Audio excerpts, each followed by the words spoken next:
जय श्री कृष्ण। राधे राधे दोस्तों, कई हजार वर्षों बाद 7 सितंबर 2023 को बहुत ही दुर्लभ और दिव्य संयोग बनने जा रहा है, क्योंकि इस दिन जन्माष्टमी के पावन पर्व के साथ साथ राजयोग, अमृत सिद्धि योग और साथ ही धनलक्ष्मी जैसे कई योग बन रहे हैं। और इस दिन भगवान श्री कृष्ण सबसे अधिक प्रसन्न होने वाले हैं। इसीलिए दोस्तों, अगर आप भी भगवान कृष्ण से इस दिन जो भी सच्चे दिल से मांगेंगे वो मनोकामना आपकी जरूर पूरी होगी। वहीं दोस्तों, कृष्ण भगवान को प्रसन्न करने के लिए इस जन्माष्टमी पर कुछ विशेष उपाय जरूर करने चाहिए, जो कि आपकी किस्मत बदल देंगे और आपको मालामाल और धनवान बना देंगे। साथ ही आपके सभी दुखों का नाश हो जाएगा। इसलिए दोस्तों, जन्माष्टमी से जुड़ी संपूर्ण जानकारी के लिए इस वीडियो को अंत तक जरूर देखें। और दोस्तों, अगर आप भी अपने जीवन में भगवान श्री कृष्ण की कृपा पाना चाहते हैं तो इस वीडियो को लाइक करें, कमेंट में जय श्री कृष्ण राधे राधे लिखना ना भूलें। दोस्तों, आज की इस बेहद ही सुंदर वीडियो में हम बात करेंगे कृष्ण जन्माष्टमी साल 2023 में कब मनाई जाएगी, किस दिन आप जन्माष्टमी का व्रत रखेंगे और कृष्ण जन्माष्टमी की पूजा का शुभ मुहूर्त क्या रहेगा और इस दिन आपको व्रत में क्या खाना चाहिए। इसके अलावा हम आपको बताएंगे कि जन्माष्टमी के व्रत का पारण किस समय किया जाएगा और जन्माष्टमी पूजा की संपूर्ण विधि क्या है और इस दिन वो कौन से उपाय हैं जिनको करने से आपकी किस्मत चमक जाएगी और आपकी हर मनोकामना पूरी हो जाएगी। तो आइए शुरू करते हैं। दोस्तों, जन्माष्टमी का पावन पर्व भगवान श्री कृष्ण जी के जन्मोत्सव के रूप में मनाया जाता है। भगवान कृष्ण जी का जन्म भादो मास की कृष्ण पक्ष की अष्टमी तिथि को रोहिणी नक्षत्र में हुआ था और उनके जन्म के दिन को आज भी काफी धूमधाम से मनाया जाता है। जन्माष्टमी के दिन भगवान कृष्ण की आधी रात यानी 12 बजे पूजा की जाती है और घंटे घड़ियाल बजाकर उनके जन्म की खुशियां बांटी जाती है। दोस्तों, जन्माष्टमी का पर्व मथुरा और वृंदावन में बहुत ही धूमधाम से मनाया जाता है। खासकर मंदिरों और घरों में लोग बाल गोपाल के जन्म उत्सव का आयोजन भी करते हैं और बाल गोपाल के लिए पालकी भी सजाते हैं।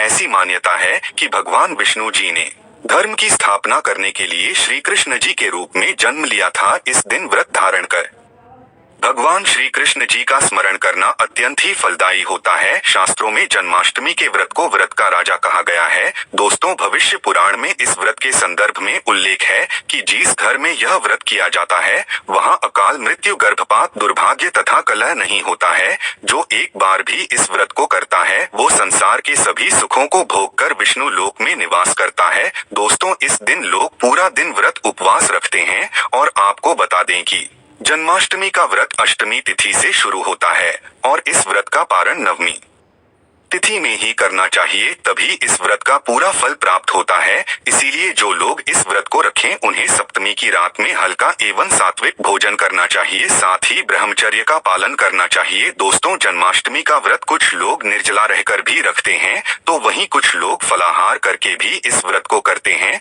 दोस्तों, जन्माष्टमी के दिन प्रातःकाल जल्दी उठकर स्नान आदि करके स्वच्छ वस्त्र धारण करें। इसके बाद पूर्व या उत्तर दिशा की ओर मुंह करके बैठ जाएं और अपने हाथ में थोड़ा सा जल, पुष्प और अक्षत ले ले और जन्माष्टमी के व्रत का संकल्प करें। इसके बाद भगवान कृष्ण जी की विधिवत पूजा करें। और दोस्तों, आपको बता दें कि भगवान श्री कृष्ण जी की पूजा निषिद्ध काल यानी आधी रात में करने की परंपरा रही है और कई घरों में रात 12 बजे भगवान कृष्ण जी का जन्म भी किया जाता है। तो जो लोग कृष्ण जी का जन्म रात में करते हैं वे नाल छेदन भी करते हैं और जो लोग नाल छेदन करना चाहते हैं तो उनके लिए बता देते हैं कि 12 बजने से कुछ घंटे पहले ही एक पत्ते वाला खीरा ले ले और उसको थोड़ा सा काटकर उसमें कृष्ण जी को बैठा दे। फिर जब 12 बजे तो भगवान को उस खीरे से बाहर निकालकर एक सिक्के की मदद से खीरे को काट दें। इसे नाल छेदन कहा जाता है। इसके बाद उन्हें सबसे पहले शुद्ध जल से स्नान कराएं, फिर उन्हें पंचामृत, दूध, दही, घी, शहद और शक्कर से स्नान कराएं। तत्पश्चात गंगाजल से भी स्नान कराएं। इसके बाद शुद्ध जल से स्नान करने के बाद उन्हें साफ कपड़े से पोंछकर उन्हें नए और सुंदर चमकीले वस्त्र धारण कराएं और उनका श्रृंगार करें। इसके बाद उन्हें झूले या सिंहासन में विराजमान करें। ध्यान रहे इस दौरान आप भगवान कृष्ण नाम का जाप करते रहें या राधे राधे बोलते रहे या श्री कृष्ण जी के किसी भी मंत्र का जाप करते रहें। अब आप कृष्ण जी की विधिवत पूजा करें, उन्हें चंदन का तिलक लगाएं, फूल माला अर्पित करें और उन्हें भोग लगाएं। भोग में आप माखन, मिश्री, पंचामृत, नारियल से बनी मिठाई या धनिया की पंजीरी का भोग लगाए हैं। ध्यान रहे उसमें तुलसी का पत्ता जरूर डालें। इसके बाद धूप दीप जलाकर भगवान श्री कृष्ण जी की आरती जरूर करें और भगवान कृष्ण जी को इस दिन झूला जरूर झुलाएं। दोस्तों, जन्माष्टमी की रात को लोग रात्रि जागरण करके भजन, कीर्तन एवं शोभा आदि भी गाते हैं। इससे आपको शुभ फल की प्राप्ति होती है। आपको बता दें कि कुछ लोग रात्रि की पूजा के बाद ही अपने व्रत का पालन कर लेते हैं और कुछ लोग अगले दिन सूर्योदय के बाद अपने व्रत का पारण करते हैं। ध्यान रहे कि आप प्रसाद खाकर ही अपने व्रत का पारण करें। दोस्तों, जन्माष्टमी का व्रत लोग अलग अलग तरह से रखते हैं।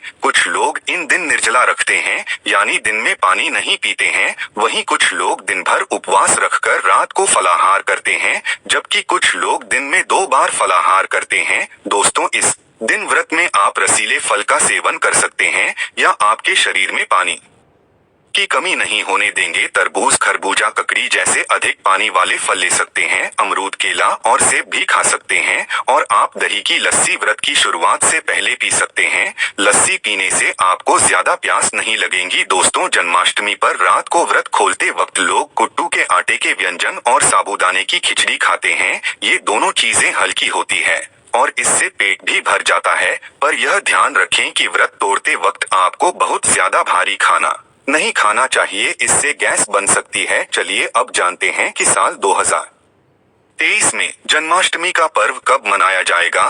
तो आपको बता दें कि जन्माष्टमी कृष्ण पक्ष की अष्टमी तिथि इस बार 6 सितंबर को पड़ रही है और यह कृष्ण भगवान की 5250वीं जन्माष्टमी होगी। ऐसे में यह 6 सितंबर को दोपहर 3:37 से शुरू होगी और 7 सितंबर को शाम 4:14 तक रहेंगी। इसलिए इस दिन सुबह 9:20 से रोहिणी नक्षत्र शुरू होगा। ऐसे में गृहस्थ सितंबर और वैष्णव संप्रदाय के लोग 7 सितंबर को इस त्योहार को मनाएंगे। दोस्तों, जन्माष्टमी के लिए इस बार शुभ मुहूर्त 46 का है, जो 12:02 से 12:48 तक रहेगा। ऐसे में इस दिन रोहिणी नक्षत्र का संयोग भी बन रहा है। ऐसे में इस दुर्लभ संयोग में जन्माष्टमी की पूजा करने से 3 जन्मों के पापों से मुक्ति मिलेगी। वहीं अगर किसी की आत्मा प्रेत योनि में भटक रही है तो उनके नाम से की गई पूजा उनकी आत्मा को मुक्ति प्रदान करेगी। इस दिन का व्रत संतान को भी संतान का सुख देने वाला होता है। ऐसे में इस बार जन्माष्टमी का व्रत करना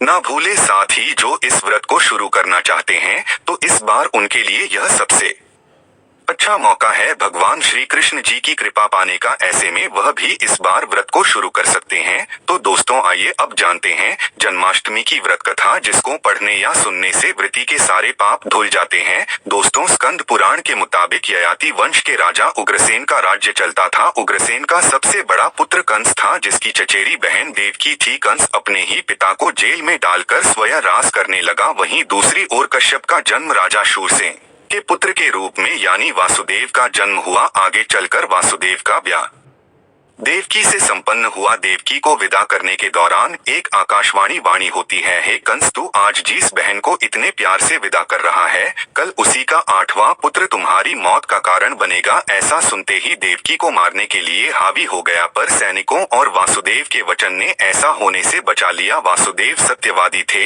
इन्होंने कंस को वचन दिया कि वो अपना 8वां पुत्र सौंप देंगे। वासुदेव जी की बात मानते हुए कंस ने उन दोनों को बंदी बनाने का निर्णय लिया और उनके पास पहरेदार लगा दिए। इसके बाद देवकी के सारे संतानों को मारने का रण कर लिया। निश्चय अनुसार देवकी के 7 संतान द्वारा मारे गए। इसके बाद देवकी के 8वें पुत्र का जन्म हुआ। भाद्रपद माह के कृष्ण पक्ष की अष्टमी तिथि को रोहिणी नक्षत्र के दौरान मध्य रात्रि में भगवान श्री कृष्ण का जन्म हुआ था। बालक के जन्म लेते ही जेल की कोठरी प्रकाशमय हो गई। साथ ही एक आकाशवाणी सुनाई दी कि तुम बालक को गोकुल में रह रहे नंद बाबा के यहाँ छोड़ आओ, वहाँ एक कन्या का जन्म हुआ है, उसे तुम यहाँ ले आओ। ऐसा सुनते ही वासुदेव की हथकड़ियां खुल गई। वे तुरंत एक टोकरी में श्री कृष्ण को रखकर इसे माथे पर लादे।